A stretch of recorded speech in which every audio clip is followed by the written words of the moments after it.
Misaotra ny pastora Hery isika nanokatra ny fotoanandroany ary misaotra an'Andriamanitra raha teo moa tsika zany nahazoantsika ity fotoanandroany ity fa na dia nandamina azy isika dia izy no nahatanteraka an'izao fotoanandroany izao.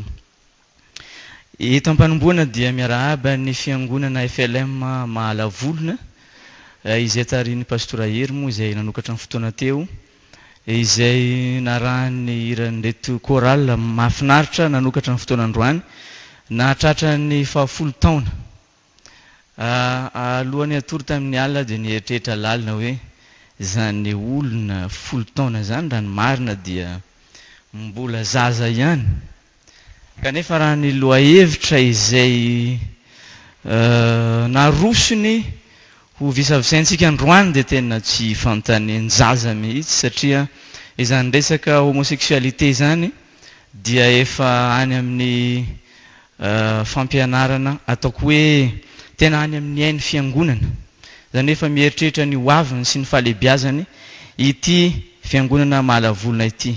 Raha zaza angamba no mametraka an'izany fanontaniana izany dia zaza surdoué no mametraka fanontaniana tahaka an'izany.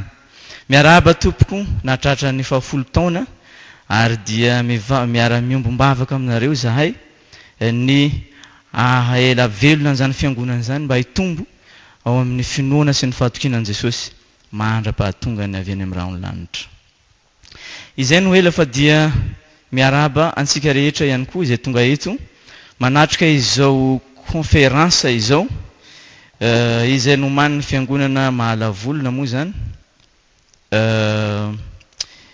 Misaotra anareo rehetra izay tonga hihaino sy hiaray tafatafa ary satria moa conférence raha nahadievitra zany dia efa mihevitra raha teo azy zany fa hisy adihevitra mahafinaritra aoriany zao famelabelarana izay ataoko izao. Ny lohateny moa zany dia ny hoe izay ambaran'ny soratra masina momba ny homosexualité. Conférence no ataoko fa tsy fampianarana soratra masina na lahateny na toriteny. Ny conférence moa dia zavatra manana endrika akademika ihany amin'ny lafiny anankiray raha ny tokony ho izy fa ny resaka tamin'ny pastora Hery hoy zao hoe atao akademika ve izy ity sa dia ozy hoe fiangonana no hiresantsika tanora no avy eo dia atao amin'izay maha conférence ny fiangonana azy zay le izy.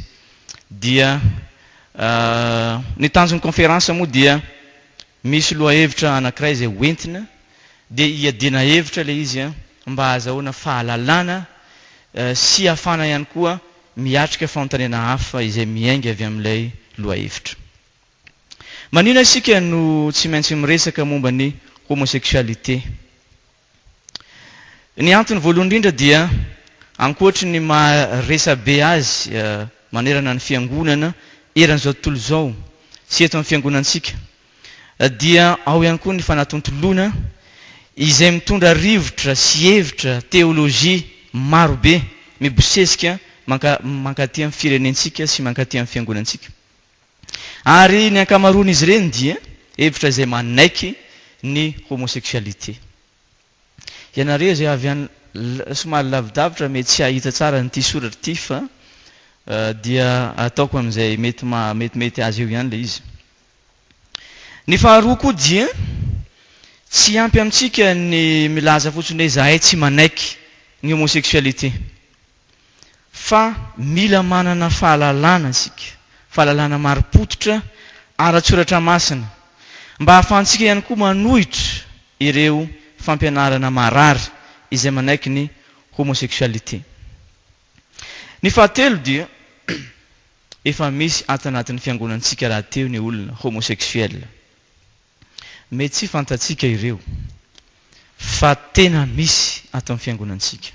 Efa misy azy ireo ato amin'ny fiangonantsika ka tsy resaka ny velany intsony. Tsy ho an'ny any an-dafy intsony fa tena efa olana hatrehintsika mihitsy ny homosexualité.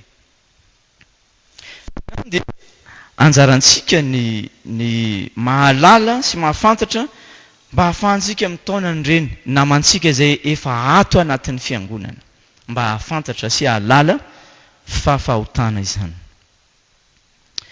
Ny fahaefatra farany izay tiako hotsindriana dia izao. Ny FLM dia manana an'ilay boky kely antsoina hoe ny maha izy azy ny FLM zany. Voasoratra ao anatin'ny boky kely io fa tsy manaiky ny homosexualité isika. Kanefa amiko manokana dia tsy ampy io filazan'ny FLM io. Satria fehezanteny iray ihany ao anatin'ilay boky. Ilay boky efa boky kely ohatran'izany dia fehezanteny iray ihany ao anatiny ao no milaza an'izany. Fa tsy maintsy misy zavatra voasoratra azon'ny olona rehetra vakiana sy arahana azahoan'ny fahalalana. Ka ity resaka homosexualité ity moa dia efa nanoratako zavatra mety eo amin'ny 30 page eo izay ivoaka ao amin'ny trano printy zany tsy ho ela. Efa volana maromaro nanoratako azy io ary mety efa ho vita izy io.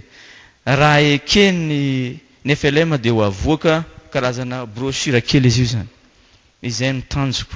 Ankoatra ireo efa namoaka azy tamin'ny article maro isan-karazany ihany koa dia hisy izay zavatra voasoratra izay. Izay ihany koa ny rarina ary ireo pastora namana rehetra ihany koa zany dia ampahirezina sy ampahirezina zany mba hanoratra mikasika an'izany mba hisy zavatra avela ho an'ny taranaka faramandimby. Mizara enina lehibe ity famelabelarana izay ataoko ity. Anao taridesaka fohy zany manodidina izao famelabelarana izao. Dia anao tantara faran'izay fohy mikasika ny pira ny teny hoe homosexualité. Efa aveo anazava an'ilay fanafohizan-teny malaza eran'izao tontolo izao hoe LGBTQ amin'ny teny anglisy moa ny piran'izy io zany. Dia ilaza fohy ihany koa ny amin'ny rehevitra manohana ny homosexualité satria alohan'ny ahafahantsika manohitra dia tokony fantatsika aloha inona ny zavatra toeritsika. Zavatra lazainy zareo izay toeritsika.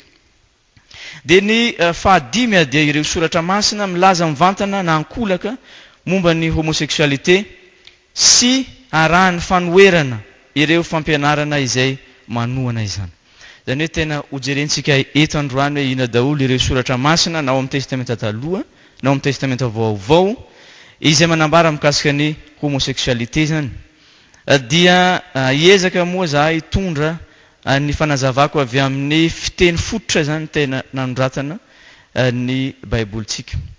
Izay nambarany ny farany zany dia satria ao anatin'ny fankalazana ny andron'ny reformationa raha teo tsika dia hojerentsika ihany koa izay nambarany ngiahy Martin Luther momba ny homosexualité.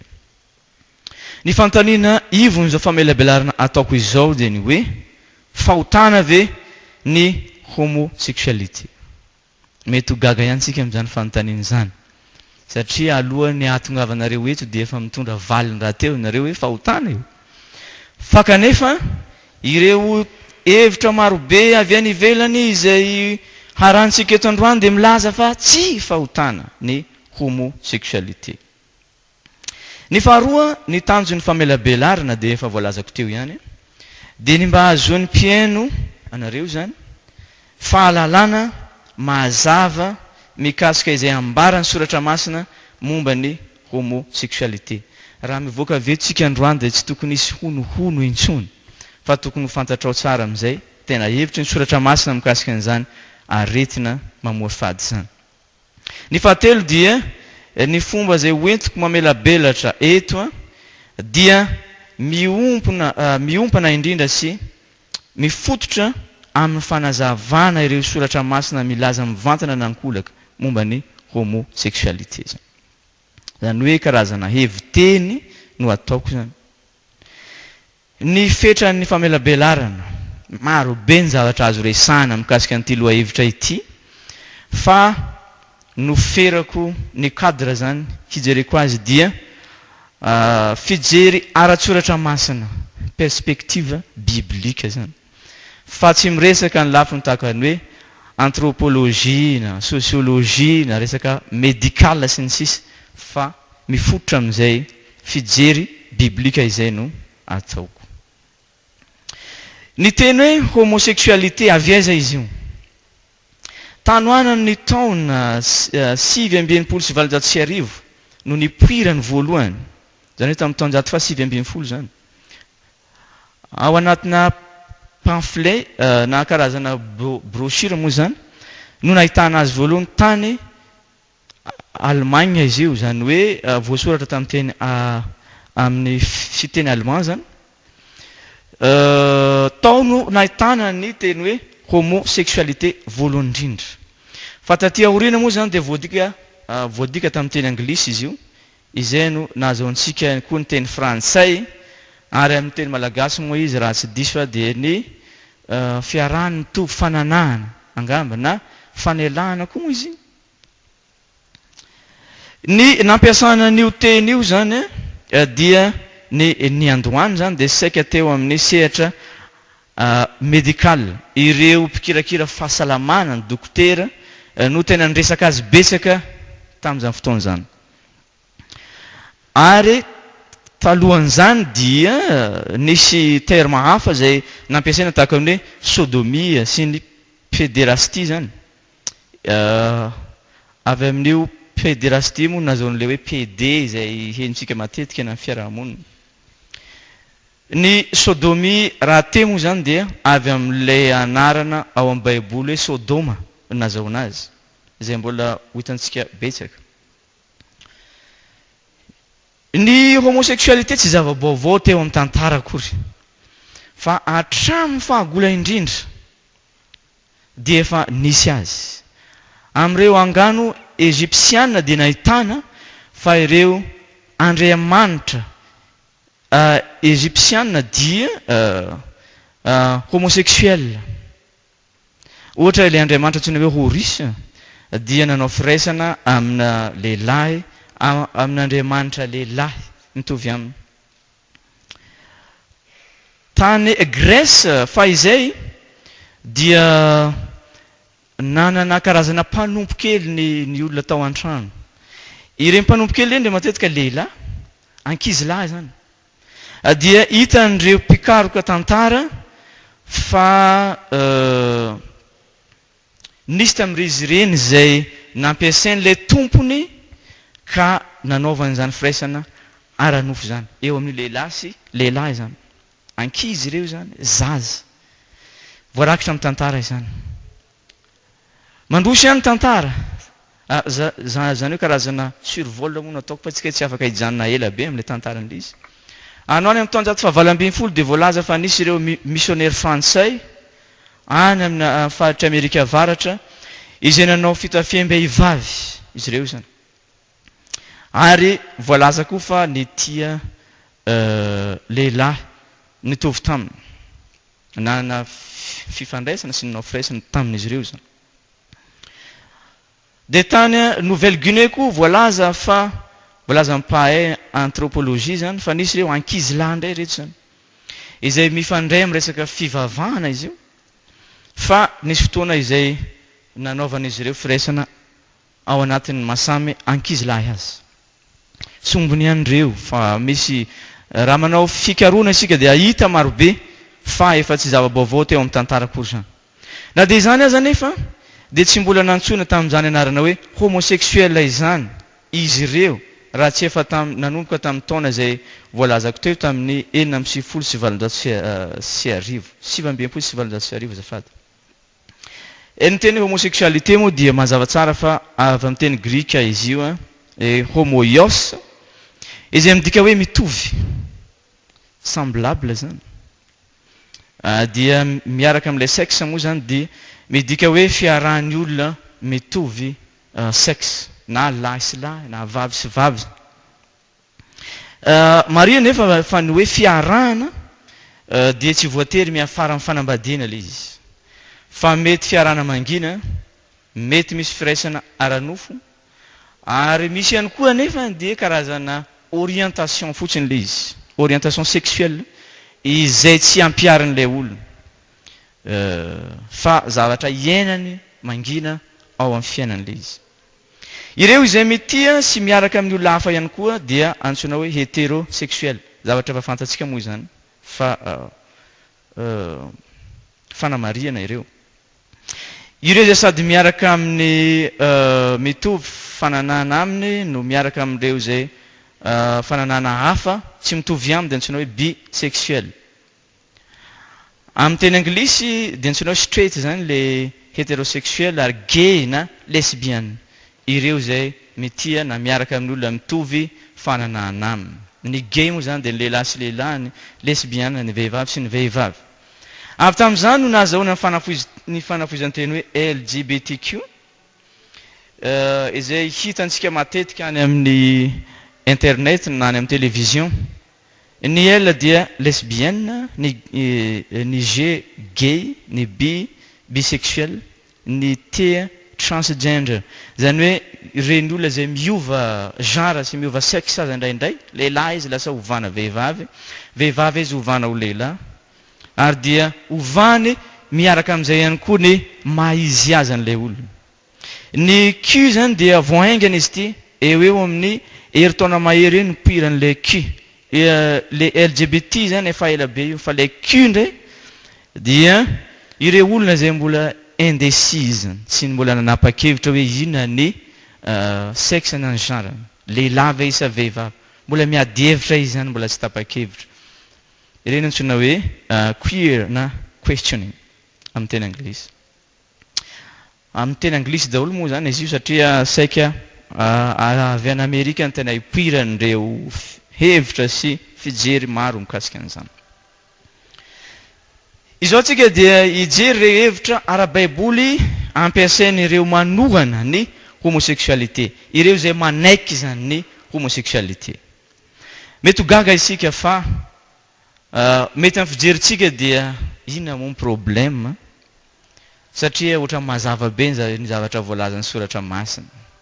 Zany Sodoma sy Gomora zany, ny faharian'Andriamanitra tao amin'ny Genesis mazava be amintsika ilay izy. Sika resy lahatra.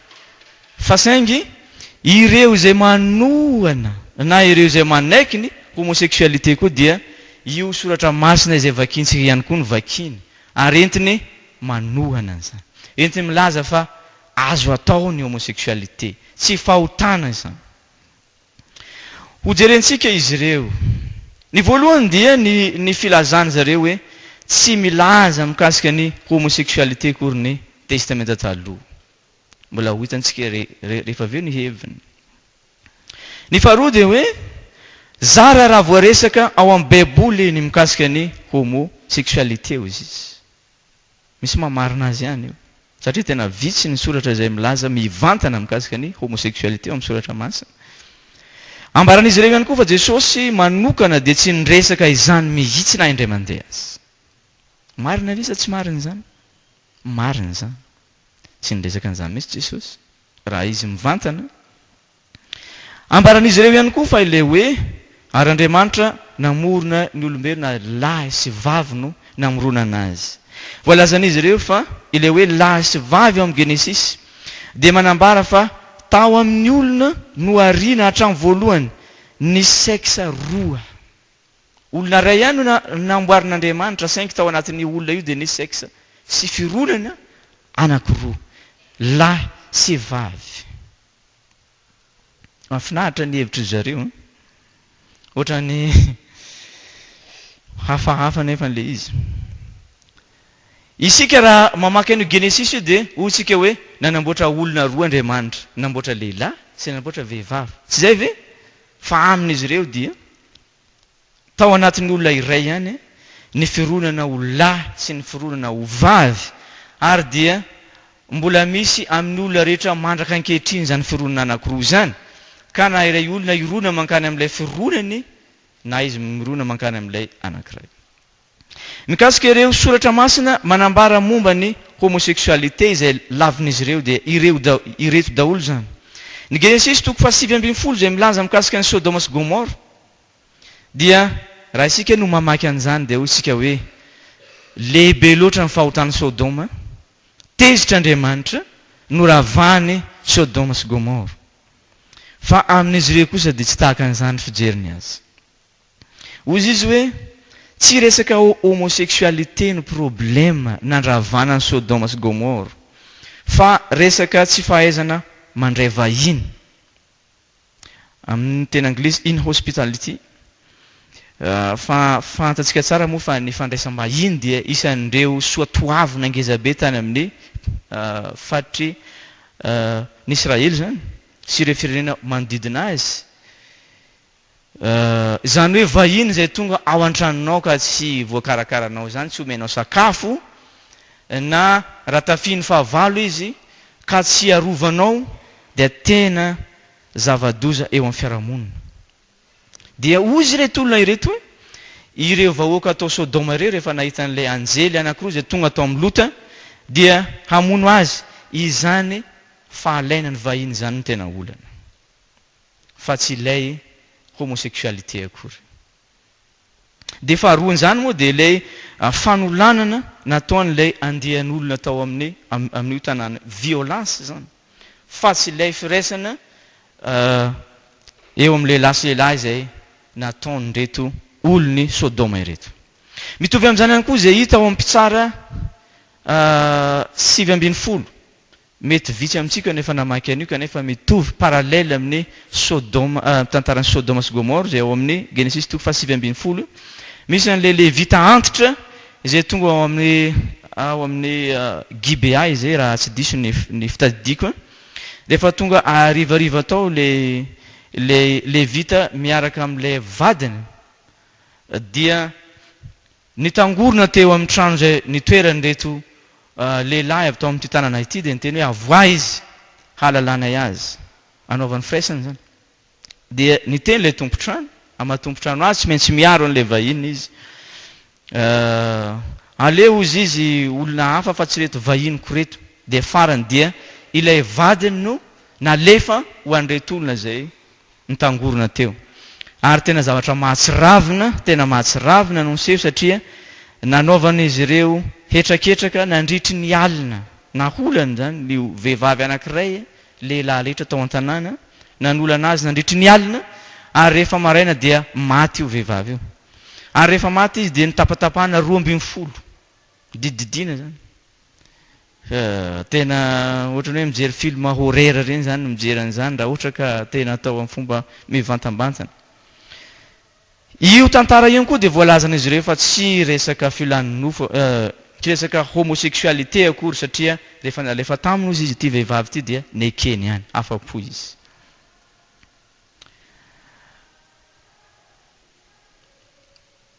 Mitovy amin'izany ihany koa ny fandraharana mivantana izay hita ao amin'ny Levitikosy 7:20 sy ny Levitikosy 7:20.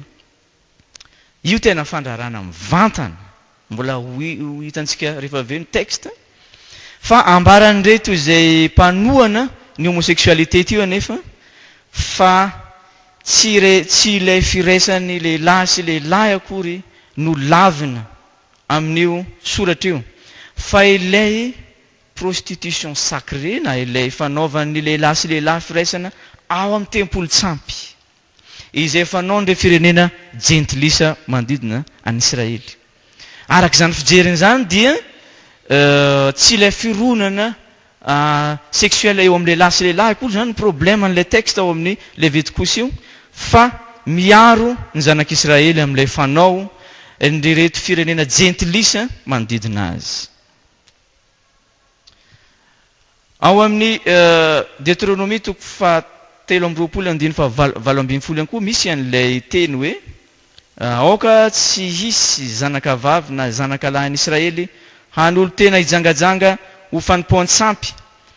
Ilay hoe ho fanompoan-tsampy io zany amin'ny teny Hebreo izay nadika moa hijangajanga ho fanompoan-tsampy dia manambara n'ilay fijangajangana ara-pivavahana fanao ao amin'ny tempolotsampy. Zany hoe misy karazana mpisorona jentilisa izay natokana hanao zany fijangajangana ara-pivavahana izany. Voalazan'izy ireo ihany koa fa tsy ambaran'ny soratra masina ho fahotana ny homosexualité. Raha hitady ianao izy ao amin'ny soratra masina dia tsy hahita mihitsy na indray mandeha aza, Andriamanitra nilaza hoe fahotana io. Fa ny teny izay ambaran'ny soratra masina mikasika izany dia hoe toeva amin'ny teny hebreo zany. Io toeva izay mbola ho jerentsika rehefa aveo. Ambaran'izy rehefa voambolana ara-pivavahana izany. Zavatra fady tsy azo atao amin'ny ara-pivavahana fa tsy fahotana akory. Araka ny soratra masina, mbola izy ireo ihany milaza, ny fahotana Sodoma dia tsy ny homosexualité, zany hoe efa voalaza teo ihany moa zany, fa fankalana vahiny sy fitiavan-karena. Rehefa mijery an'ilay hoe fahotana Sodoma izany, ao amin'ny soratra masina dia hitany fa tsy milaza mihitsy mikasika ny homosexualité zany. Misy koa milaza fa tsy ny homosexualité amin'ny mahafironana ara-pananahana azy no lavin'ny soratra masina, fa ny fiainana izany, ny pratika izany. Amin'izy ireo zany raha ohatra ka misy ilay fironana fotsiny, manana filana zany ilay olona kanefa tsy développé ilay izy, zany hoe tsy iainana zany, dia tsy izay hozy izy no lavin'ny soratra masina, satria tena natiorany olona tsy inona ilay homosexualité araka ny fitenin zareo zany. Ireo zay manindry ny resaka mikasika ny fananana sy ny genre dia milaza fa ny fandavana ny homosexualité dia mbola manambara fanambanina ny vehivavy ihany, satria mbola te hanjakazaka eo aminy ny lehilahy. Amin'izy ireo zany satria manko raha ohatra ka afaka amin'ny lehilahy, tsy manambady lehilahy ny vehivavy anankiray fa manambady vehivavy tahaka azy, dia tsy afaka hanjakazaka amin'intsony ny lehilahy. Idirantsika indray ny ao amin'ny testamenta vaovao, ny Romanina toko voalohany andiny fa 9 ka hatramin'ny 7 milaza mivantana ihany koa mikasika ny homosexualité. Izao ny voalaza ao: izay nanoloran'Andriamanitra azy ho amin'ny filan-dratsy mahavoafady, fa ny vehivavy tao aminy nanova ny fanaony ho amin'izay tsy fanaony, ary tahaka izany koa ny lehilahy fa namela ny fanao amin'ny vehivavy izy ka maimay tamin'ny fifampilany samby lehilahy. Ny fanao izay mahamenatra dia nandray tao amin'ny tenany ny valiny izay tokony ho azy noho ny fiviliany. Mazava be io soratra io. Fa amin'ireo mpikaroka ireo koa dia miteny izy fa tsy niendriky ny homosexualité rehetra akory ny lavin'ny Paoly amin'izany teny izany, fa izay ataon'ireo olona hétérosexuel ihany. Ny tiany lazaina dia izao: raha ohatra ka tsy homosexuel amin'ny natioran'ilay olona fa hétérosexuel, kanefa manao ilay fomba fanao araka ny homosexualité, ireo no laviny i Paul araka ny teny. Ny ao amin'ny Korintiana voalohany toko fa 9:7, vakiko ihany amin'ny anaran'i Jesosy: moa tsy fantatrareo va fa ny olona tsy marina tsy mba handova ny fanjakan'Andriamanitra, aza mety ho fitahana ianareo, fa ny mpijangajanga sy ny mpanompo sampy sy ny mpaka vadin'olona sy ny sodomita. Mbola mitohy izy io. Voalaza mazava tsara eo ilay hoe nadikantsika hoe sodomita, ilay teny grika hoe arsenokoites. Io ny teny izay anambarany ny teny grika azy. Kanefa lazainy reto mpanohana ny homosexualité ireto fa izany teny izany dia tsy nilazany Paoly akory ny fandavany ny homosexualité, fa ny tena laviny dia resaka exploitation sexuelle. Zany hoe ireo olona izay manao mividy olona sy mivarotra mba azahoana vola amin'ny alalan'ny resaka ino zany, prostitution zany. Izay ny fijeriny zareo azy. Ny amin'ny Timoty voalohany toko voalohany ny 10 izay milaza hoe ny mpijangajanga sy ny sodomita, ny mpangalatra olona, ny mpandainga, ny mpianentsy to, ary na inona manohitra ny fampianarana tsy misy klema. Io ambaran'ny Paul ihany koa amin'ny Timoty voalohany. Dia ambaran'izy ireo ihany koa fa eo akaikin'io teny io misy an'ilay teny grika izay manambara mikasika ny mpivarotra andevo. Ambaran'izy ireo fa tsy resaka homosexualité koa ny toerin'ny Paul eo, fa ireo olona izay mpivarotra an'ireo ankizilahy izay alefa amidy anao fijangajangana amin'ny lehilahy tahaka azy. Hitantsika amin'izany fa tsy mora ny miadevitra amin'izy ireo satria manam-pahaizana ireo, tena olona nianatra. Ary ireo soratra izay ampiasaintsika ihany handavantsika ny homosexualité no ampiasainy mba hanekena izany. Noho izany dia mamela ahy ianareo raha hitondra ny fanazavako avy amin'ny fiteny fototra satria tadidiko tsara ny teny président FLM zay hoe gaga hozy izy fa ny alainy daholo ny teny hébreu sy ny teny grika no avadibadiny sy amboamboariny dia mandresy lahatra olona maro izy. Dia ndao koa mba hojerentsika izay ambarany soratra masina amin'ireo zavatra izay no laviny zany. Ny voalohany dia ilay ao amin'ny Genesis toko voalohany 17:20 izay nadikantsika hoe lahy sy vavy no namoronany azy. Izay nolazain'izy ireo fa tsy lahy sy vavy olona roa no tiantenenina fa resaka sexe na genre roa samihafa ao amin'ny olona. Mazava tsara nefa ny ambaran'ny ny teny hébreu amin'io menamena io zao, le teny hoe zachar sy nekva dia mâle sy femelle no dikany. Ary tsy manana fiteny hafa zay ampiasaina amin'izany hoe sexe roa zany ny teny hébreu fa saingy tsy izany no ampiasainy eto. Fa tena ilay olona lehilahy sy olona vehivavy no arian'Andriamanitra. Voalaza mazava tsara fa nanamboatra ny olombelona Andriamanitra araka ny endriny no namoronany azy, ary lahy sy vavy no namoronany azy. Mazava tsara fa tena lahy olombelona anankiroa no teny ambara. Adama sy Eva zany. Lehilahy sy vehivavy no arian'Andriamanitra, ary ireny no nitsofin'ny rano. Ary Andriamanitra nitsodrano azy hoe maroa fara sy miabetsahary mameno ny tany ka mampanompo azy, ary manjaka amin'ny hazan-drano ao amin'ny ranomasina sy ny voromanidina ary ny biby rehetra izay mihetsiketsika ambonin'ny tany. Genesis toko voalohany 19:20. Eo amin'ny lahy sy vavy no nitsofin'Andriamanitra rano. Tsy misy lahy anankiroa ao, tsy misy vavy anankiroa ao. Raha ny eken'Andriamanitra hatramin'ny voalohany zany dia nasiany tipany tao amin'ny Genesis. Fa tena mazava tsara ny voalazan'ny soratra masina fa lahy sy vavy ireo no natambany sy nitsofin'ny rano. Isan'ny ny antony izay naoren'Andriamanitra amin'ny fanambadiana ny fiterahana. Afaka hiteraka ve ny homosexuel? Mazava be mivaliny, tsia. Mananganjaza no ataony maro ankehitriny. Ary raha ohatra ka lasa homosexuel daholo ny olombelona eto an-tany, dia inona ny zavatra iseho? Ringana, tsy hisy tsony ny taranaka ho avy. Tapitra hatreo ilay famoronana mitohy izay nataon'Andriamanitra.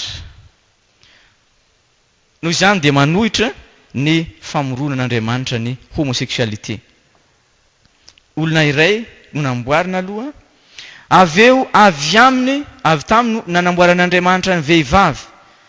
Fa misy ilay fampianarana izay miteny hoe ilay olona iray voalohany izay manana sexe roa, rehefa avy eo dia nosarahin'Andriamanitra ilay olona izay vao nanome ilay lehilahy sy vehivavy.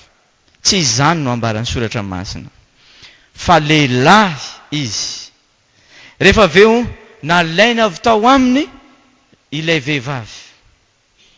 Fantatsika tsara io tantara ao amin'ny Genesis io. Ny ao amin'ny Genesis toko fa 7:15 sy ny manaraka tantaran'ny Lota tao Sodoma sy Gomora. I Lota dia vahiny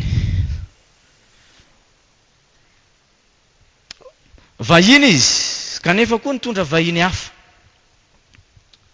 Noho izany dia araka ny fietreretan'ireo ilay mpanohana teo zany, izao no lazainy. Io Lota io efa vahiny kanefa mbola hitarika vahiny. Noho izany dia mba te hahafantatra ny mikasikasika an'ireto vahiny ireto vahoaka izay nipetraka tao Sodoma ireto. Ka tonga izy ireo nitangorona teo amin'ny trano izay nisy an'i Lota sy ireo anjely roa mba hamantatra. Jereo tsara ny fomba hamadihana an'ilay tantara. Misy verbe matoa ny teny Hebreo izay midika hoe iada. Io teny Hebreo hoe iada io dia misy hevitra anankiroa izy io. Ny heviny voalohany littéral dia ny mahalala na mahafantatra olona zany. Ny heviny faharoa dia ilay mahalala manao firaisana ara-nofo. Dia izao no lazain'ireo izay mpanohana ny homosexualité. Rehefa niteny ireto lehilahy ireto hoe avoa izy mba halalanay azy, dia ozy hoe tsy resaka filana ara-nofo akory no teny ho lazaina fa avoa ety ireo vahinao ireo mba ho fantarinay. Na olona manao ahoana re na olona manao ahoana satria vahiny tokoa moa izy ao an-tanàna. Hitanareo amin'izany ny fahaizany mamadika an'ilay tantara. Mitombona ve nefa izany fomba fijeriny zany? Tsy mitombona izany. Tsy mitombona izany satria matoa i Lota ny teny hoe indro ny zanako vavy izay mbola virgine. Dia tena ilay filana ara-nofo, ilay verba iada amin'ny heviny manao firaisana ara-nofo no tena nolazainy. Hevitra taingina ny andreto mpanohana ny homosexualité ireto. Voalazan'izy ireo ihany koa ny hoe tsy homosexualité ny fahotany Sodoma fa zavatra hafa. Rehefa mamaky ny eo amin'ny Joda 7:7 tsika, ny Joda tsy misy toko satria toko anankiray ihany. Ny 7:7 dia izao no voalaza. Ary toy izany koa Sodoma sy Gomora mba amin'ny tanàna manodidina azy izay nijangajanga tahaka azy koa, ka lasa nanaraka nofo hafa dia aseho ho fananarana amin'ny aretan'ny fijaliana amin'ny afo maharitra mandrakizay. Tsy mitombona velively ny filazan'ireo mpanohana ny homosexualité fa tsy homosexualité no olana ao amin'ny tantaran'ny Sodoma sy Gomora.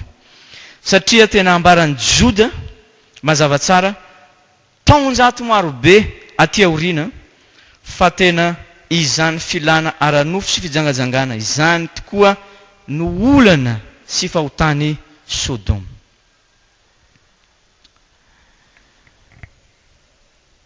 Ny teny Grika izay ampiasain'ny Joda ao dia ilay teny hoe ekporneo. Misy teny fantatsika amin'izany. Izay voambolana milaza mazava resaka fijangajangana sy falotoana amina firaisana ara-nofo. Mazava izany fa tena tafiditra ao anatin'ny fahotany Sodoma ny homosexualité. Tena nampirehetin'ny filany an'ireto lehilahy ireto. Ireto anjely izay tonga tao amin'ny Lota ireto koa ireto lehilahy izay nanodidina ny trano Lota ireto. Ary tena hita fa nisy an'ilay fironana homosexuel tao aminy. Ary ny anolana azy ireo no tena tanjona. Isan'ny fahotany Sodoma ankoatra ny violence izay nikasany hamono an'irety anjely ireto ny filany lehilahy sy lehilahy. Mazava tsara izany. Ny matoa ny teny Hebreo izay ampiasain'ny Lota ihany koa, izay hitanareo amin'ilay menamena io ary mitovitovy amin'ny teny malagasy ihany ilay izy. Matoa ny teny hoe ra. Hoy tsika hoe ratsy. Mitovitovy amin'ny teny malagasy ihany. Nolazain'ny Lota hoe ny teny izy, rahalahy, aza manao izao zavatra ratsy indrindra izao ianareo. Ny matoa ny teny hoe raha aminy fiteny hebreo dia mabango ireo fahotana rehetra izay mety faratsiana rehetra. Misy teny maromaro nilazana ny fahotana amin'ny fiteny hebreo, saingy rehefa mampiasa ny hoe raha izy dia mabango azy rehetra izany. Azo antoka izany fa na iza mamily ny saintsika, na iza manova ny soratra masina fa tena fahotana ny homosexualité, ary izany no isany nandravan'Andriamanitra ny Sodoma sy Gomora. Ny soratra masina izay tena mandrara mivantana indrindra ny tsy hanaovana ny homosexualité dia izay hita amin'ny Levitikos 20:2-2 manao hoe aza mandry amin'ny lehilahy tahaka ny fandry amin'ny vehivavy fa fahavetavetana izany. Somary ahazavaiko kely io teny io satria misy fandikana be dia be. Raha mijery an'ireo fandikana maro na amin'ny teny frantsay na amin'ny teny anglisy ianareo dia hita karazana maro be. Ary ny fanovanovan'ireo mpikaroka azy dia tahaka an'izao. Io teny io izy dia mety azo adika hoe aza manao ny resaka homosexualité ataon'ny lehilahy na vehivavy. Io zany tena fandrarana indray homosexualité. Io ny fandraisantsika azy. Ny faharoa dia ny homosexualité eo amin'ny lehilahy anankiroa ihany, fa tsy voakasika izany kosa ny vehivavy, ny lesbienne, afaka ny lesbienne hoy izy reto. Ny fahatelo dia ny sexe anal, mialatsiny fa tsy maintsy milaza an'izany, eo amin'ny lehilahy roa no mety ho dikany ihany koa, na ny fanaovana izany sexe izany ao amin'ny tempolo tsampy, izany hoe les prostitutions sacrées zany no mety ho dikany ihany koa hoy ireto mpandinika ireto. Na koa ny fahadimy mety firaisana ara-nofo ataon'ny lehilahy roa eo ambony fandrian'ny vehivavy. Araka izany fahitantsika azy zany dia azo amboamboarina ny soratra masina, azo adika amin'ny fomba izay mametimety ny olona handikany azy mba anamarina n'izay zavatra tiany atongavana.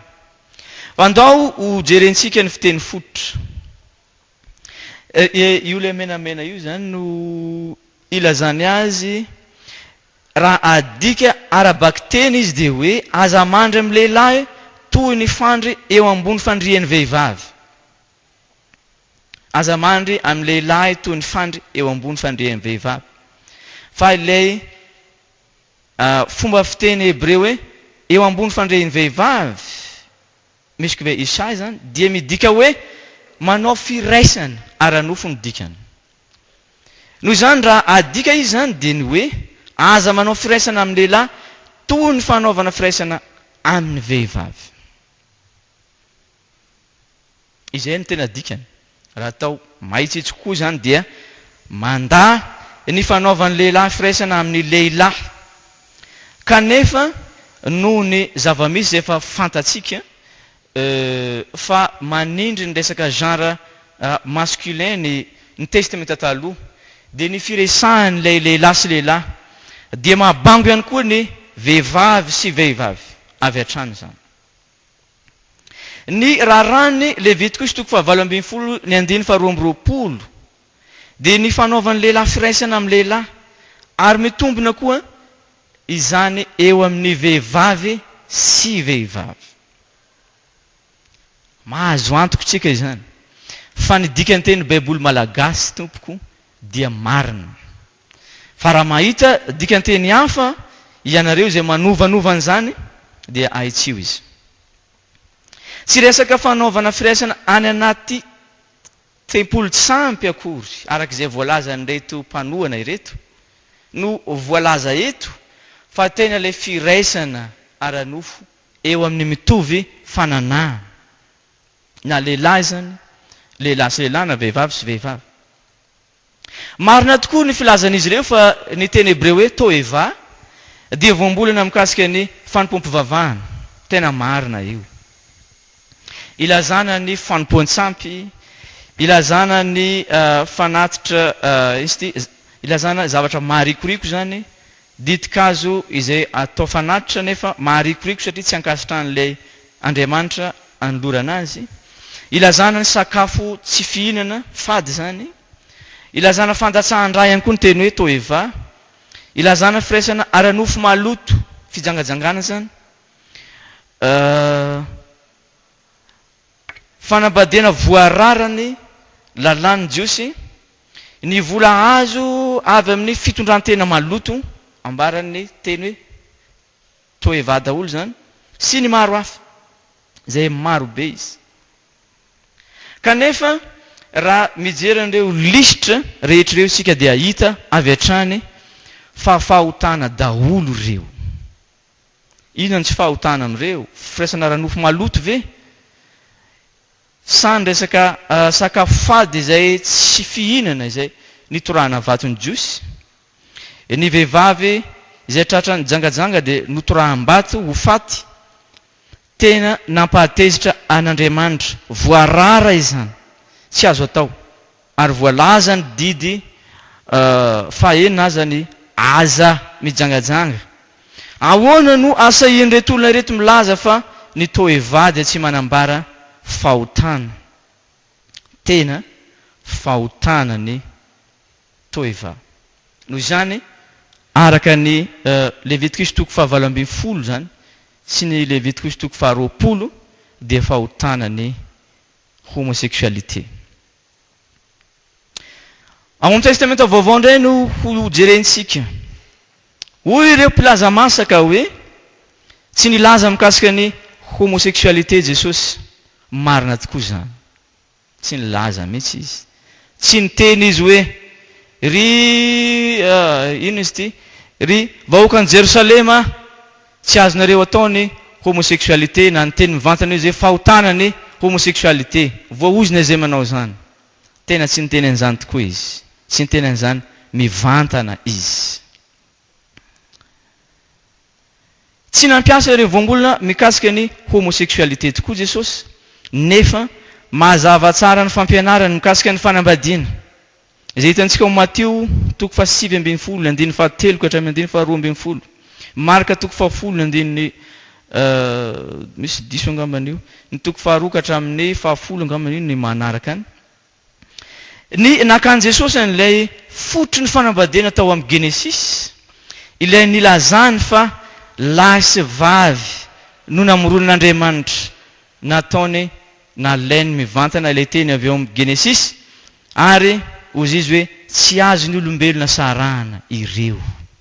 Amin'ny Jesosy dia mazava tsara fa lahy sy vavy no nanamboaran'Andriamanitra ny olona, ary ireo lahy sy vavy ireo no afaka mifanambady sy tsofin'Andriamanitra rano amin'izany fanambadiana izany. Tsy nresaka mikasika ny homosexualité izy, saingy ny fampianarany dia manda ny homosexualité. Mazava tsara. Voalazan'izy ireo ihany koa ny resaka inclusivité. Izany Jesosy zany ozy izy dia inclusif. Mampiaty moa izy amin'ny teny malagasy. Tsy manavakavaka ny olona rehetra, tsy manavakavaka na volokoditra, na fiaviana, eny fa na ny orientation sexuelle azy. Hétérosexuel ianao, tian'i Jesosy ianao. Araka ny hevitra izy ireo, homosexuel ianao, tian'i Jesosy ianao. Marina tokoa ve zany? Tena inclusif tokoa Jesosy. Tian'ny olona rehetra izy. Ary izay rehetra nanatona azy dia tsy misy ny laviny na dia iray azy. Ny mpanota dia navelany heloko, nomeny fanantenana fa ho voavelany helony, no dioviny, vehivavy tratra olan-tanana. Ny jangajanga dia niteneny hoe anaka, izaho koa tsy manameloko anao, mandehana. Fa saingy Jesosy mbola tsy hitako mihitsy amin'ny soratra masina ka niteny hoe manomboka androany dia marina amin'izay ny fijangajangana. Tsy niteny tamin'ny Zakaiosy mihitsy izy hoe manomboka amin'izao ry Zakaiosy dia azonao tao amin'izay mangalatra ny volam-panjakana. Tsy niteny an'izany. Tia ny mpanota izy, mandray ny mpanota izy, fa saingy manda sy mankahala ny fahotana. Maharikoriko an'i Jesosy mihitsy zany fahotan'ny olona zany. Ary matetika dia lazainy foana hoe ary amin'izao sisa izao dia aza manota intsony. Mandray ny mpanota Jesosy fa saingy tsy manaiky na manamarina ny fahotany. Mandray ny homosexuel izy raha misy manatona azy. Raha misy te hiova tokoa miala amin'izany fa saingy izy tsy anamarina ny homosexualité na oviana na oviana. Ny Romanina ny toko voalohany 2:4 ka hatramin'ny 2:7. Izao ny voalaza ao, izay efa voavaky teo raha te moa izany. Izany no naloran'Andriamanitra azy ho amin'ny filandratsy mahavoafady, fa ny vehivavy tao aminy nanova ny fanaony ho amin'izay tsy fanaony, ary tahaka izany koa ny lehilahy fa namela ny fanao amin'ny vehivavy izy ka maimay tamin'ny fifampilany samby lehilahy ny fanao izay mahamenatra dia nandray tao amin'ny tenany ny valiny izay tokony ho azy noho ny fiviliany. Ny contexte dia izao, contexte n'io fitenin'ny Paul dia izao. Ny fanompoan-tsampy no fototry ny fahotana rehetra dia ny fanompoana ny zavaboary fa tsy ny mpahary. Io no miteraka ireo fahotana sy fanao mahavoafady, ka ny iray amin'izany dia ny homosexualité mazava be zany. Mahatonga ny fahatezeran'Andriamanitra izany hoy Paul, ka lazainy fa tsy ho afamaina akory izay manao izany satria tezitra aminy Andriamanitra. Tsy manome voninahitra an'Andriamanitra ny olona, ary namadika n'ilay ordre na ilay lamina napetrak'Andriamanitra izy. Izay ny tena zavatra lazainy Paul eo, misy zavatra mifamadiky, mivadika. Ny voalohany dia Andriamanitra pahary no tokony homena voninahitra sy ivavahana, nefa ny zavaboary no ivavahan'ny olona. Ny kintana, ny volana, ny hazo, sy ny sisa. Mifamadika mitovy amin'izany koa hoy Paul. Raha tokony vehivady no hovadian'ny lehilahy, dia lasa mankany amin'ny filany amin'ny lehilahy ny filany. Tahaka an'izany koa ny vehivavy. Izany fifamadian'ilay lamina teo amin'ny famoronana izany dia mahatonga ny fahatezeran'Andriamanitra hoy Paul. Ny antony hoy Paul dia satria contre nature. Amin'ny teny grika moa izy dia antony hoe paraphysin. Contre nature ny homosexualité. Io teny zay fitenitsika andavanandro dia tena ara-tsoratra masina tsara mihitsy avy ao amin'ny Romanina toko voalohany 2:20 ka hatramin'ny 7:20. Contre nature ny homosexualité hoy Paul. Ny hoe physin amin'ny teny grika dia le hoe nature zany dia ilazany Paul le nature noharian'Andriamanitra tamin'ny voalohany any amin'ny Genesis, izay tsy azo afamadika, tsy azo ovana. Fa izay mamadika izany hoy Paul dia fahotana izany. Misy teny roa ampiasain'ny Paul io dia le teny hoe telis amin'ny teny grika daholo reo sy ny teny manambara mikasika ny lehilahy, ny vehivavy sy lehilahy zany dia entiny anazavana sy andraisana indray ilay hevitra any amin'ny Genesis fa lahy sy vavy no namoronana ny olona, fa tsy le hoe sexe masculin sexe féminin tao amin'ny olona iray akory le izy. Hazavainy tsara zany. Mazava tsara koa fa tsy homosexualité avy ao amin'ny sampy akory izay mifandray amin'ny fanompoan-tsampy no lazainy eto, fa tena ilay filana eo amin'ny lahy sy lahy sy ny vavy sy vavy. Amin'ny mahadiosany Paul dia azontsika antoka fa manana ilay fiheverana manda ny fifamadena natiorany olona i Paul. Tsy ny testamenta vaovao ihany fa ireo soratra tsy biblika dia nanameloka mazava tsara ny homosexualité. Ohatra anankiroa no raisiko eto fa misy maro be izy. Ohatra ao amin'ilay soratra antsoina hoe ny testamentany Naftaly dia izao no voalaza ao nadikako malalaka amin'ny teny malagasy izy io fa ianareo anaka dia aza mba ho toy izany fantaro tsara ny tompo izay nanao ny zavatra rehetra mba tsy ahatonga anareo toa any Sodoma izay niala tamin'ny lamina napetraka Andriamanitra ilay ordre zany sy ny amin'ny natiora ivelan'ny soratra masina io vavolombelona manambara ny fanameloana ny homosexualité.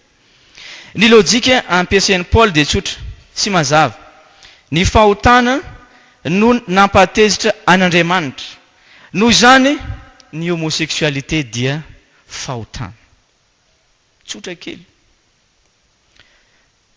Ao amin'ilay soratra antsoina hoe pseudo fossilide dia misy soratra manameloka ny homosexualité tovy amin'izao manaraka izao aza manota amin'ny fanaovana firaisana maloto izay napetraky ny natiora satria na dia ny biby aza dia tsy tia manao firaisana eo amin'ny lahy sy lahy izany ary aoka ny vehivavy tsy hakatahaka izay fanao ny lehilahy. Fomba fitenitsika ihany koa io tadidio fa tsy isika ny teny an'izany voalohany fa efa hita voasoratra ao amin'ilay soratra pseudo fossilide izany fomba fitenitsika izany na dia ny biby aza izy dia tsy manao izany. Na i Joseph ilay mpanao tantara fiangonana jiosy na i Philon d'Alexandrie dia samy nanameloka ny homosexualité ary voalazany fa contre nature izany. Mazava tsara fa niendriky ny homosexualité rehetra no lazain'ny Paul eto fa tsy izay ataon'ny hétérosexuel araka izay lazain'ny reto mpanohana ny homosexualité reto.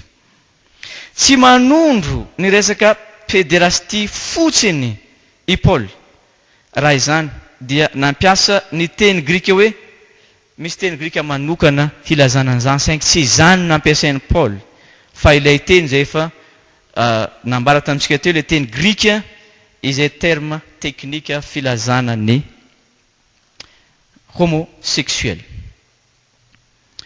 Ny antony hitondrako an'ireto fiteny fototra ireto dia mba ahazoantsika antoka fa mianatra avy amin'ny fiteny fototra isika fa tsy dikany teny mba hahafahantsika manohitra sy mahazo antoka fa izay andikantsika azy dia marina tsy tokony isy fisalasalana na kely azy. Misy teny roa izay ampiasain'i Paul amin'ny Korintiana voalohany toko fahaenina ny andiny fahasivy mampalahelo fa ny anankiray amin'io dia tsy voadika ao amin'ny baiboly malagasy. Raha jerenareo dia misy an'ilay menamena sy ilay maintimainty ilay maintimainty farany io io amin'ny farany io zany io dia voadikantsika efa noazavaiko teo ilay izy le hoe homosexuel pluriel fa ilay hoe malakoy dia tsy voadika amin'ny teny amin'ny baiboly malagasy. Io ambany io ny dikantenitsika moa tsy fantatrareo va fa ny olona tsy marina tsy mba handova ny fanjakan'Andriamanitra aza mety ho fitana ianareo fa ny mpijangajanga sy ny mpanompo sampy sy ny mpakavadin'olona sy ny sodomita sy ny mpangalatra sy ny mpierina sy ny mpimamo sy ny mpanaratsy ary ny mpanao ankeriny dia tsy mba handova ny fanjakan'Andriamanitra. Ilay farany ihany no voadika amin'ny teny malagasy amin'ny baibolitsika zany le hoe sodomita fa ilay malakosy amin'ny teny grika dia tsy voadika tsy hita ao amin'ny baiboly malagasy izy io. Tsy fantatra na tonga ny mpandika teny nandatsaka azy na ny eritreritra angamba izy fa efa voadika ao amin'ilay hoe sodomita.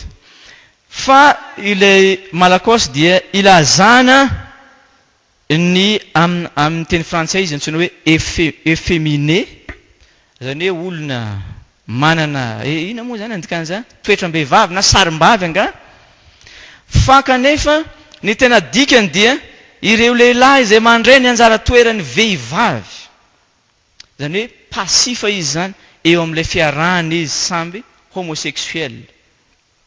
Lehilahy sy lehilahy ihany saingy ny anankiray pasifa dia ny anankiray actif. Ilay arsenokoites no ilazana n'ilay lehilahy actif. Misy karazany roa no anambarany Paul azy fa saingy mampalahelo fa tsy voadika ao amin'ny fandikana amin'ny baiboly malagasy. Lasa sodomita ihany no hitantsika ao.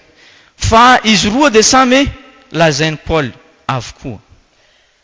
Samby lazainy Paul fa ao anatin'ny lisitra ireo inona le izy ambarany fa tsy marina tsy mba handova ny fanjakan'Andriamanitra ireo olona ireo.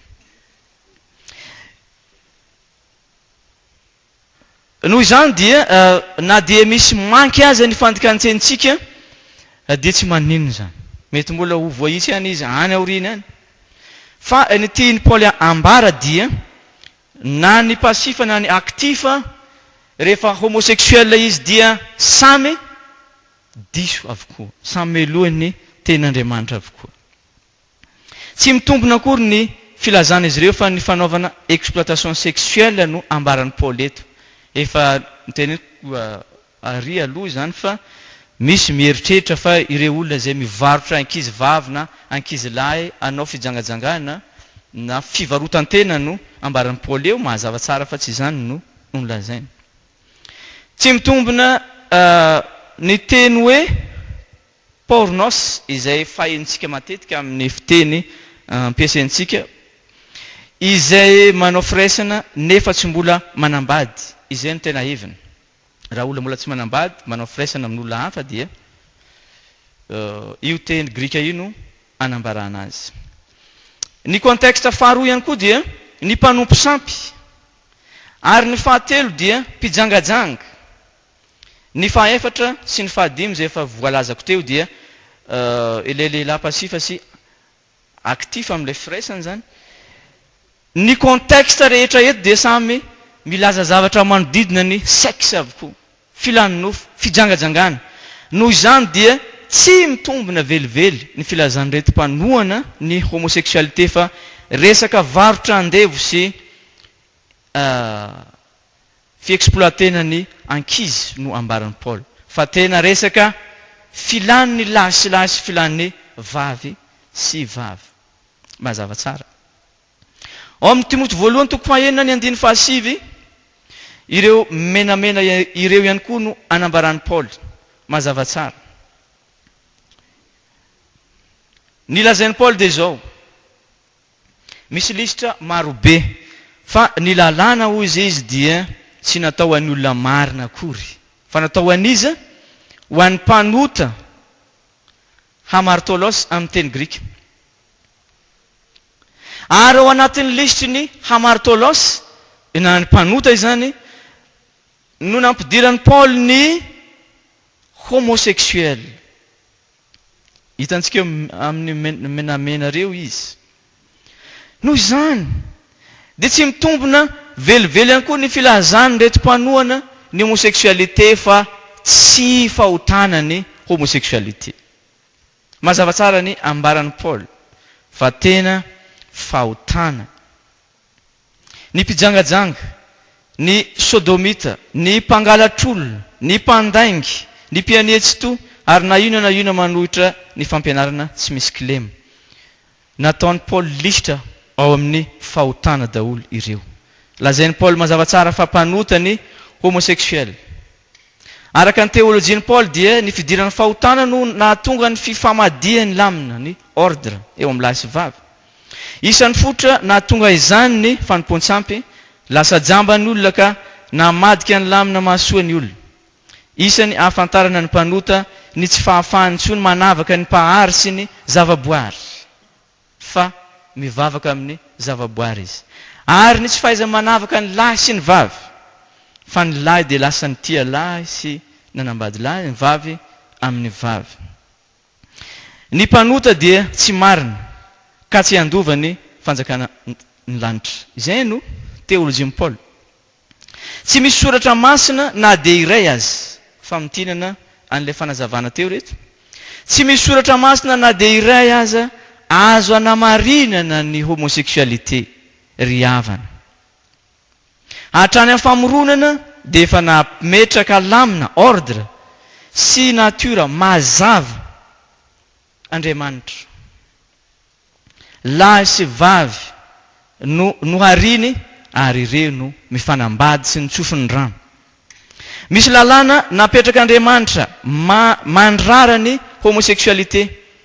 Efa hitantsika tamin'ny teny fototra ilay teny anankiroa amin'ny Levitiko sy 7:20, 2:20 sy 2:20.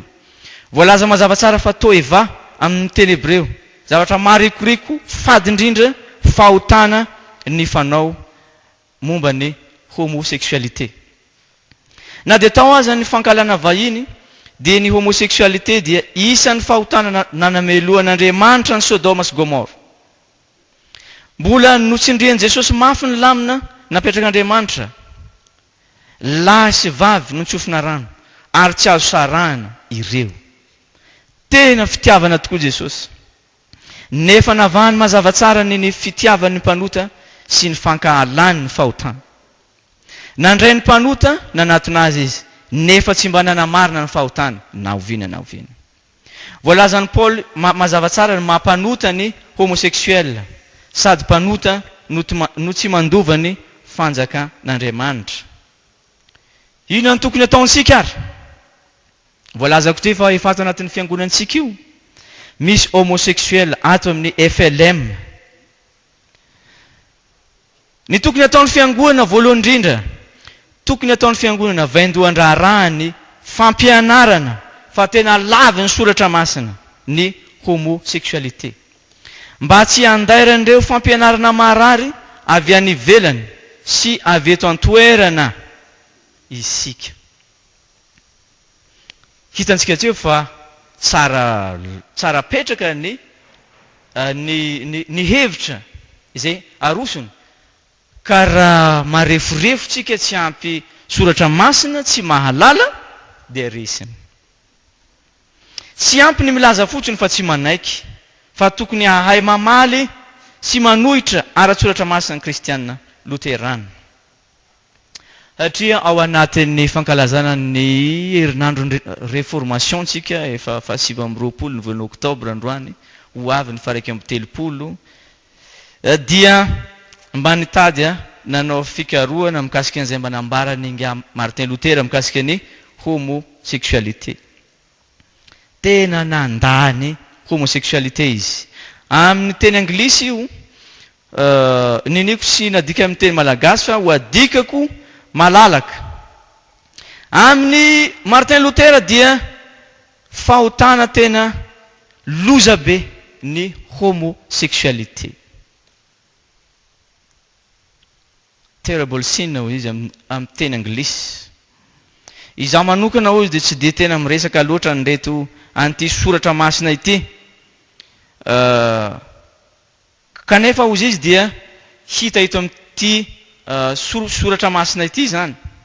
Dia manontany tena izy hoe tsy izany izy nampitra an'ireo taty amin'ny faritry Allemagne fa ireo izy ireo monka ireo ihany no nitondra azy avy any Italia.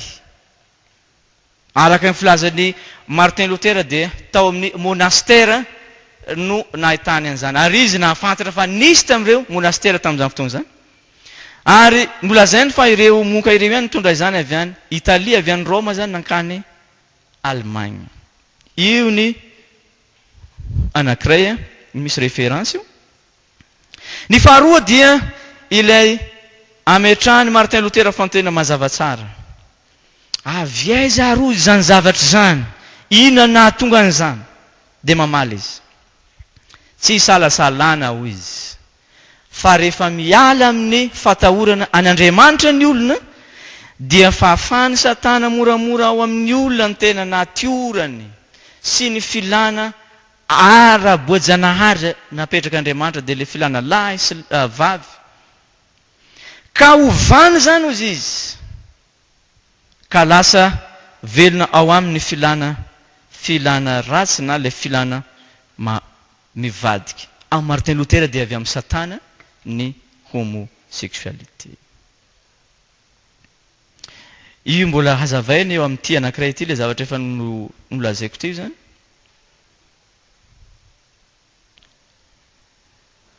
Izay mahafantatra marina, izay ambaran'ny soratra masina, dia tsy maintsy manohitra ny homosexualité.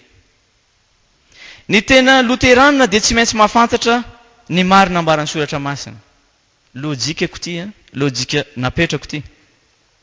Raha ohatra ka izay mahafantatra marina izay ambaran'ny soratra masina dia tsy maintsy manohitra ny homosexualité. Ary ny loteranina, ny tena loteranina dia tsy maintsy mahafantatra ny marina ambaran'ny soratra masina. Dikan'izany dia ny loteranina marina dia tsy maintsy mandany homosexualité. Zavatra tsotra kely ny lojika nampiasaiko. Nitady ry havana fa ny loteranina, izany Martin Luther izany nanokatra ny sainy zao tontolo zao tamin'ny famarinan'ny soratra masina. Ny fiangonana loteranina dia mbola mpanokatra ny masony zao tontolo zao amin'ny famarinan'ny soratra masina. Ary mbola tokony hotazomintsika hatramin'ny farany izay mampanokatra ny masony zao tontolo zao antsika izany. Karaha tena loteranina isika dia mitazona famarinan'ny soratra masina, tsy manovanova izay ambarany, dia manohitra ny homosexualité isika. Amin'ny herintsika rehetra, amin'ny fampianarantsika rehetra, sy ny fisainantsika rehetra, ny fijerintsika rehetra dia manohitra an'izany isika. Nefa ilay malatra hoe fa nanao an'iny fanambarana mezinezina ao amin'ilay boky kely iny, fa saingy fehezanteny anankiray ihany.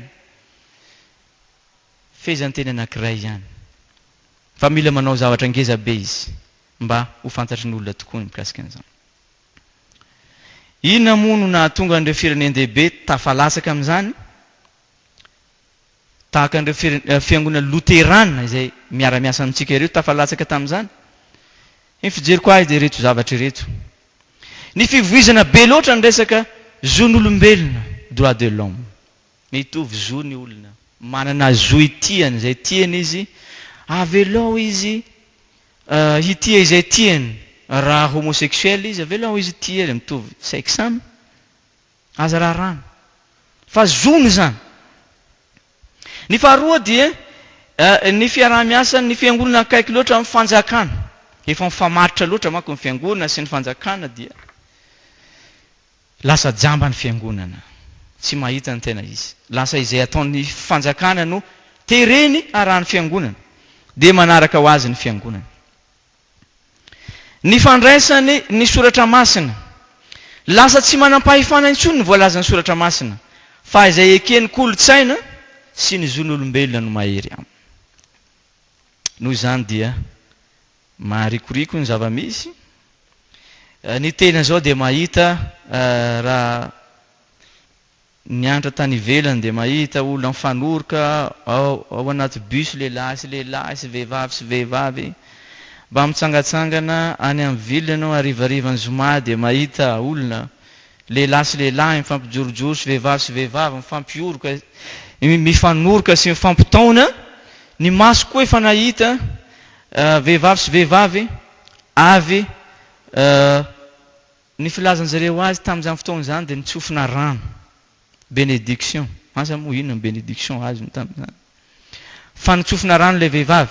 Mbola voalohandohany tany Norvège io hitan'ny masoko. Nahita azy ireo nivoaka avy tao anatin'ny fiangonana no arabaina teo ivelany teo vehivavy sy vehivavy no fampitantana sy milahatra eo. Asa nahoana moa zany ny hoavin'ny fiangonana loteranina malagasy ny amin'izany zavatra zany hatazona an'izany tokoa ve isika hatramin'ny farany. Ny amaranako azy dia ilay tenin'ny Martin Luther. Efa antonina ngeza be izay napetrany hoe avy aiza moa izany fahalovana lehibe izany. Dia hoy izy hoe tsy mampisalasala fa avy amin'ny Satana. Izay taoriany niodinan'ny olona avy amin'ny tahotra an'Andriamanitra dia nanafoana ny natiora izay nanala ny filana natoraly ka namelona ny filana mifanohitra amin'ny natiora. Eo no amaranako ny famelabelarana izay nitondra ny lohateny hoe izay ambaran'ny soratra masina momba ny homosexualité. Misaotra antsika rehetra naharitra ny aino hatramin'ny farany hivavaka isika. Misatranao Jesosy noho izany teny izay nomenao anay, nampiananaranao anay, fa fahotana tokoa izany. Homosexualité izany.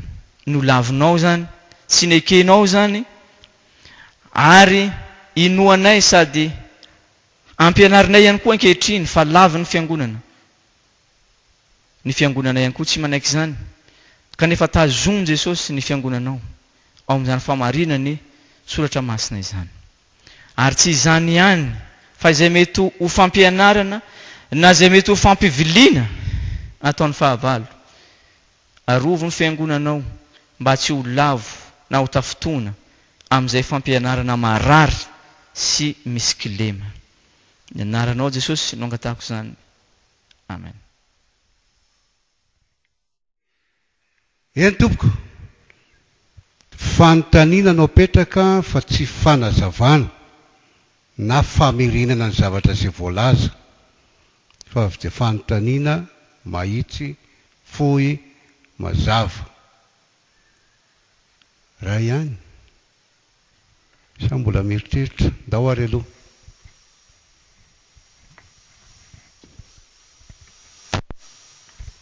Misaotra betsaka tompoko ny amin'ny fanomezana fitenenana dia mbola mamerina ny fiarabana ny ray aman-dreny rehetra sika rehetra amin'ny anaran'i Jesosy. Misaotra ny tompo fa mba atao kely angamba voninahitry ny tompo izay fankasitrahana kely izay. Misaotra ny tompony amin'ny mpanomponya izay nanana fahasahiana ary indrindra nambara tery am-boalohany fa amin'ny fomba perspektiva biblika no nentinao nanazavana izy dia voaray tsara mihitsiny ary dia tena hita tokoa fa loterana isika.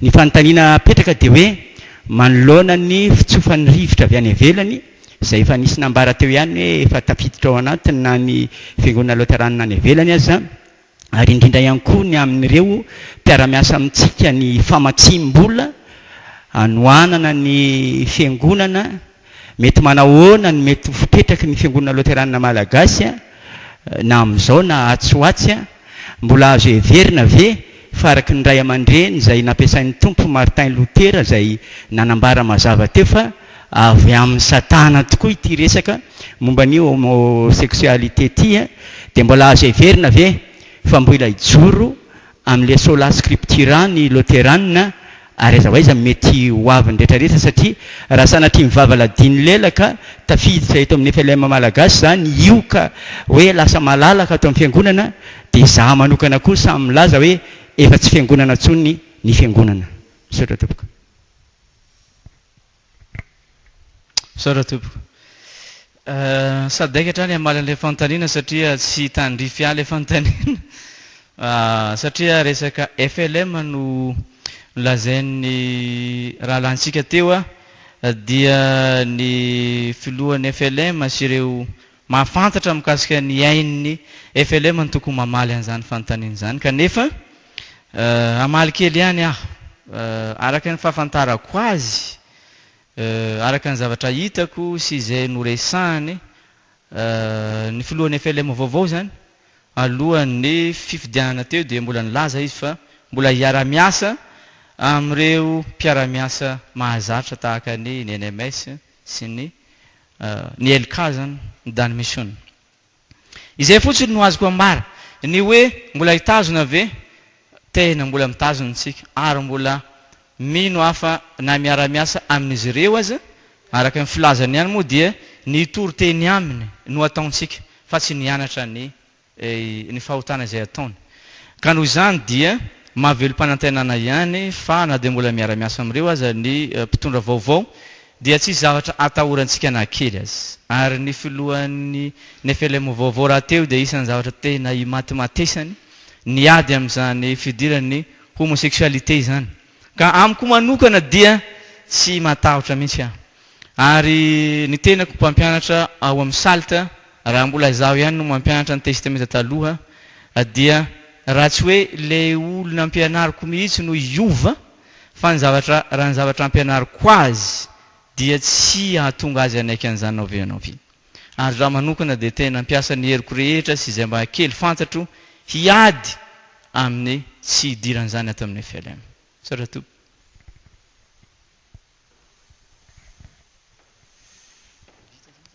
Eny tompoko, malagasy eny itsika volontera sarotra fa rehefa misy mamaky lay dia tonga amin'ny manaraka.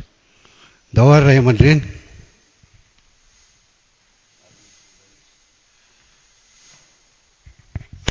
eny tompoko misaotra nanome ny fitenenana. Raha misy eran-tany indrindrandrindra any Eropa anisan'ny tena manaiky an'ity fanambadian'ny mitovy même sexe ty dia ireo fiangonana loterianina any Eropa zany indrindrandrindra. Araka ny vaovao mbaheniko farany aloha dia hoe rehefa natao zany hoe hofidiana zany zay mba ho tena safidy marina ny fikambanan'ny fiangonana loteriana maneran-tany dia nandresy ireo fiangonana zay momba an'io fomba ratsy io. Fa ny tiako anontaniana zany dia izao hoe raha sanatria izy za eto tsy manao, eto moa ny tanora eto be dia be fa tsy fantatro tôt ou tard zany ka sanatrika tena tafiditra eto ve io zavatra io dia ahoana ny mba mety ho hevitra antsika? Tsy mety tena hiteraka fisarahana lehibe ve zany eo anivon'ny fiangonana loterianina malagasy? Misaotra to. Raha sanatrika nofy hainareo zay hiry zay. Raha sanatrika nofo izy pasteur, tsy hiditra eto io. Tsy fantatro moa fa ohatrantsika zao ihany koa ny fiangonana tany Eropa taloha, ary ireo izay manaiky azy ankehitriny angeny nampianatra ny filazantsara antsika Norvège zany sy ny sisa, ireo taloha tena mitovy tamintsika zao ihany. Fa mbola tonga eto ve zany? Amin'izao aloha mbola tsy tena tsy ao an-tsaiko mihitsy, tsy azoko an-tsaina mihitsy. Fa raha sanatrika misy zany dia tsy maintsy mizara ihany koa. Mitovy an'ilay tany ny tany Amerika angeny nizara ilay fiangonana. Misy ireo fiangonana tsy nanaiky an'izany dia namorona fiangonana hafa ry zareo. Fa zaho manokana dia mino fa tsy hisy zany. Hatreto aloha dia mbola tsy mahita tarataratra na kely azy. Resahan'ny olona fotsiny fa tsy hisy. Ary ny membre ny Fédération Luthérienne Mondiale atsika dia tadio fa ny FLET zany dia fédération. Io tsy afaka manery atsika. Tsy afaka na dia membre ao azy tsika, io tsy afaka manery hoe ianareo any Madagasikara ekeo amin'izay io. Tahaka ny tsy navitany antsika na mpanaiky antsika ohatra fotsiny ny ordination amin'ny vehivavy. Hatramin'izao tsika mbola tsy tafiditra tamin'izany, mitovy amin'izany ihany koa io, tsy ho tafiditra amin'izany tsika. Za mino an'izany. Fahatelo farany ianao dadatora Joshua Adolphe Josué.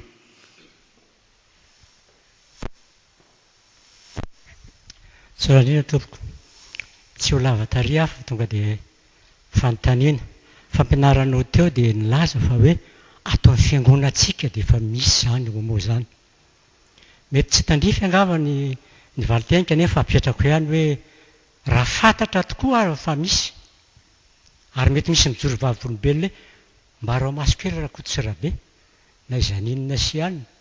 Dia inona ny fepetra ho raisin'ny fiangonana? Satria ato amintsika rehefa misy manota dia misy le inona moa fanaontsika ireo pasteur absolution hoe nanota izy dia izy fanoverina. Ka raha misy araka manam-po hoe misy an'izany ato amin'ny loterana malagasy, inona mba azo atao tompoko? Misy io, ary za manokana dia efa nisy fotoana holazaiko aminareo ilay izy. Nisy fotoana nifandray tamin'izay efa voany io zavatra io, ary nanampy azy tamin'ny fomba hoana re zany nanoro hevitra sy nampianatra azy. Za tsy namany mazava ho azy fa nanampy azy aho. Ny azo atao dia araka ny fijeriko azy satria ny antsika moa zany mbola tsy miseho vatana zareo hoe reto zahay mitovy amin'ny any ivelany zany fa mbola miafina. Fa na dia zany aza nefa raha ohatra ka tena fantatra ilay pasteur ao amin'ilay fiangonana dia tokony ho raisina an-tanana ilay izy. Ny fijeriko, ny approcheko zany dia mitaiza sy mampianatra. Amiko aloha tsy dia tsara loatra ilay miteny hoe ianao mpanota dia alaonao faty ihany, ho very ihany. Fa tahaka ny mpanota rehetra tokony ho raisin'ilay pastora ampianarina sy ahitsiny. fa somary enjakenjana izy io tsy mora ny manisy an'zareo ary araka ny henoko aza dia zay mola tsy tafiditra tao anatin'ilay cadre teo fa misy moa no milaza hoe nateraka mihitsy izy le olona nateraka homosexuel izy zany amin'izay fotoan'izay dia misy dia tena oentiny maty mihitsy le izy fa tsy afaka amin'io tsony izy misy ny mitolona fiainany manontolo tena sarotra ka amin'izay fotoan'izay zany dia miankina misy zavatra be dia be tsy maintsy considérena ao anatin'ilay izy médical psychologie ny anthropologie avy aiza izy milieu ohatran'inona no nisy azy sy nitaiza azy fitaizana nanao ona no azony teo amin'ny fiainany ino amin'izay ny fitaizana tandrify azy satria tsy voatery ho soratra masina ihany no ampiasaina amin'izay fotoan'izay raha hitaiza azy sy hanisy azy fa misy zavatra be dia be izay ataoko fa loha hevitra conférence hafa izay tena mahafinaritra koa zany amin'ny manaraka eny ary tompoko zay no fotoanantsika ny amin'iny ary zay teninao zay farany zay no tarihiko indray mbava fotsiny hoe ho atsika ray aman-dreny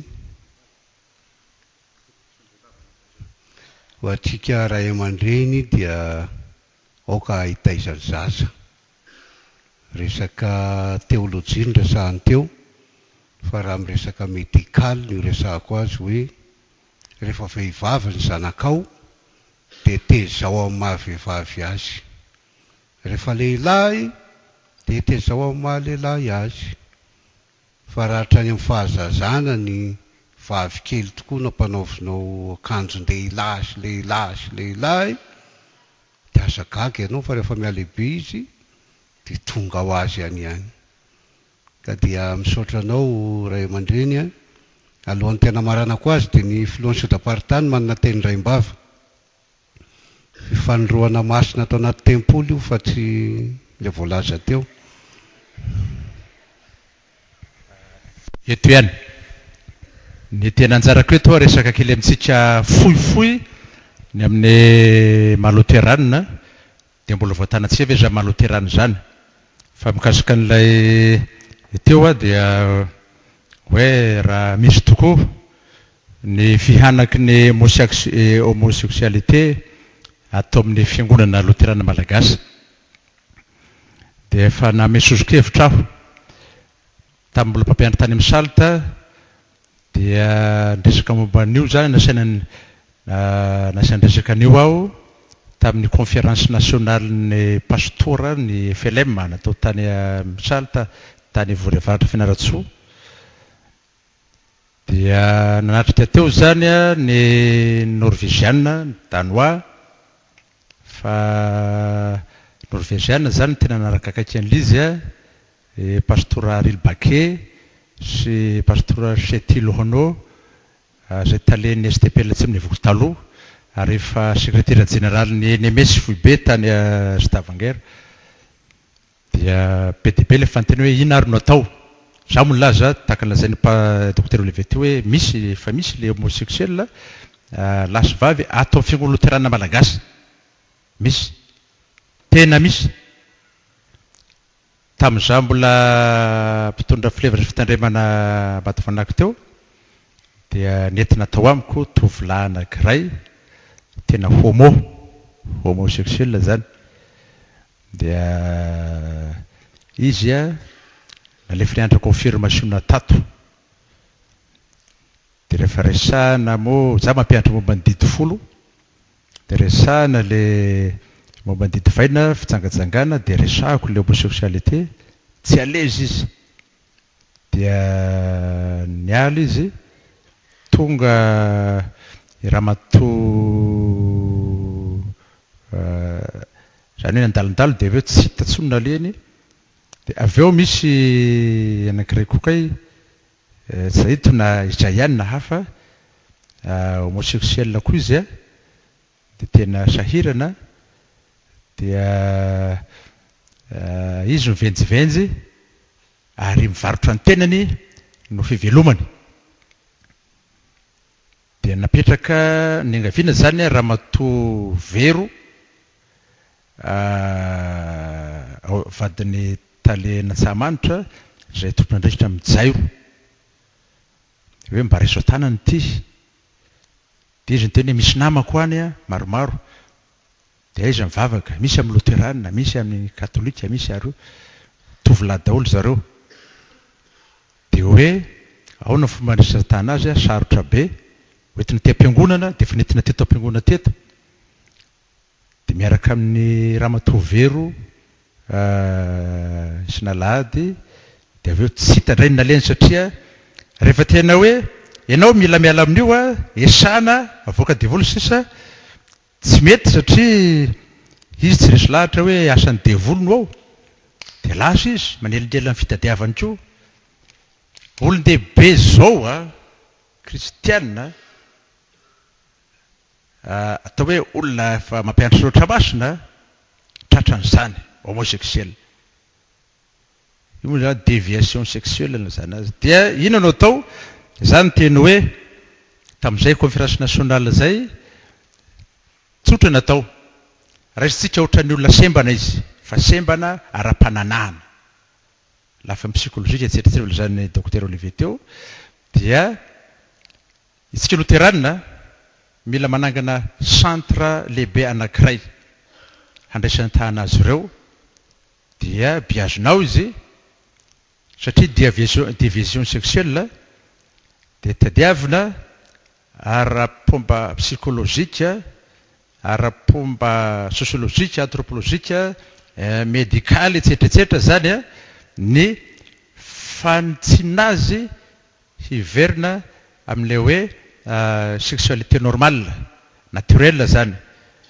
dia tamin'izay ny foibe manatrika eo karavonina ny foibe o zao dia atsangatsika ao Antananarivo zay dia samiezaka ny pastora kristiana hitily zay homosexuel amin'ny fiangonana tsirairay avy amin'ny loterana na any ivelany koa dia anaovana le approche moramora tsy retsaika resy ny lahatra hoentina makao dia izy komity tratany eo a avondrotsika dolidoly a ny manampaizina amin'ny sokajim-pahalalana samihafa anao ilay famerenana azy ireo amin'ny laoniny voajanahary dia atao takan'ny fomba fiasa mijamba amin'ny marenina amin'ny boka sy ny sisa sy ny sisa dia hoentina mbavaka raha teo koa isana mafy amin'ny soratra masina dia mino afa tsy maintsy isy vokany mbola tsisy nao zany eran-tany ny eran-tany moa zany vao mainka azy ireo mampiritsika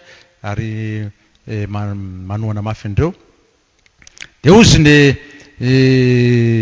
pastorel Baquet zay solitenany mesite Madagasikara tany zao io natren'ny felema foibe raha voninareo foibe loterana dia za hitady vola meony tany ataontsika ny centre dia indreo nareo pastor rehetra hiara-miasa zanaky ny felema misy manampaizina amin'ny lafa maro samihafa rehetra dia zao vitatsika io dia nanaiky ny foibe ny teny mihitsy eny vonina zay tompoko dia teny tsisy vokany hatramin'izao nasaina naverina rehefa tonga tany SP-antany nasaina naverina indray le resaka mombana io tany amin'ny fipava tany amin'ny fikambanan'ny pastora sy mivadiny naverina tato amin'ny fankalazana réformation tamin'ny roa taona dia manontany hoe aiza le izy dia mahena hoe ny mizory synode ny vonina zay le zay ny pasteur rehefa tena mafy le dia misaraka amin'ny fiangonana zay tsy manaiky manangana fiangonana vaovao mizory synode zany anangana dia izy tsy manaiky an'izany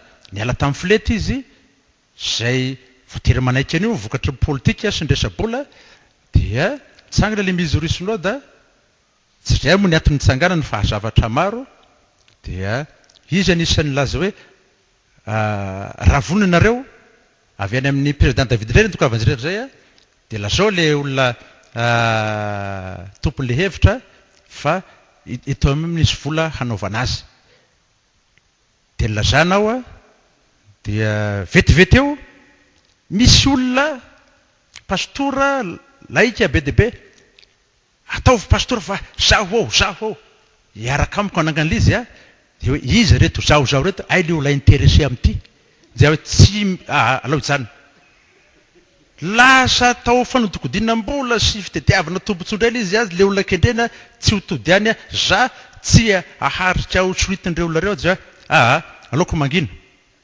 fa hoeto ambavaka saotra to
Trizanitanu, Travulukia, Sansimitara.